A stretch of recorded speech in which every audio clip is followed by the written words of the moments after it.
We're here to talk through this LITS puzzle by Grant Fikes called 10 squared. This puzzle has exactly 10 regions. Each of the regions has 10 cells in it. So that's both the meaning behind the theme, but it's also how, when in many LITS puzzles you start from the smallest regions, we're not going to be able to just pick a very tiny region and shade some of the cells. Actually, every region here has a pretty open set of placements for tetrominoes. The thing we're going to do instead is look for some of the more unusual regions. This one at the bottom will always take an I tetromino shape, and what we can see then is when it comes to an adjacent region like this one, which also starts with just I's until it gets all the way to the top here, which allows for an L, we're going to have a border that can't be crossed by two shaded sections because we'd have an I with an I.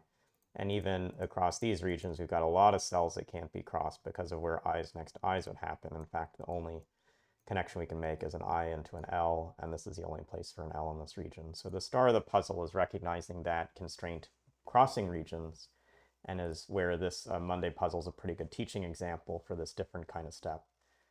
We now have a place where we've got just one cell for connectivity coming up this leftmost column.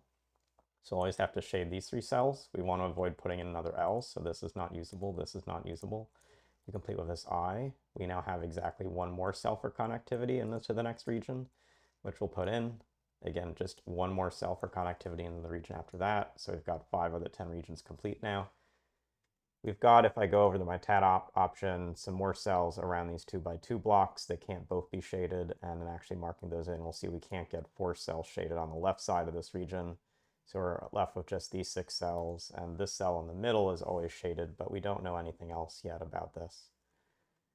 So we've got to now come back to the lower right side and recognize how do we get connectivity up to the top. So for sure we're going to get a cell, at least this cell, shaded in.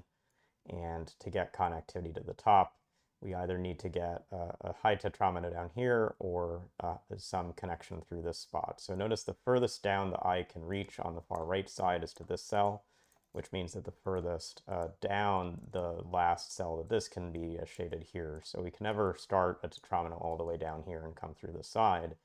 But notice now where we have this long vertical stretch, we're going to have eyes next to eyes. And again, those have to, just as we did at the start, avoid each other.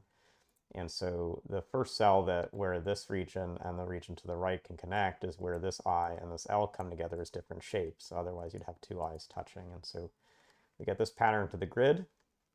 We've got an L touching to the cell, so we've got to avoid shadings that would put in another L. And so the only one that's allowed is this shading that gives an I shape. We've got one cell for connectivity, and it also has to come to this cell to get connected to this last region. So that comes in here. We've got two L's, so we've got to dodge another L. Notice if you take this cell, you're going to put in an L shape, so this is not used. These cells are taken for connectivity, and to avoid the L, we finish the puzzle with this T. So hopefully you've got a sense from this Monday puzzle about how to look across regions, particularly when the shapes are quite constrained, like this all I region, near region that's mostly all I except for one spot. That came up again on the far right and is a pretty elegant aspect of this construction from Grant. So I hope you learned something through this video, and we'll see you again soon.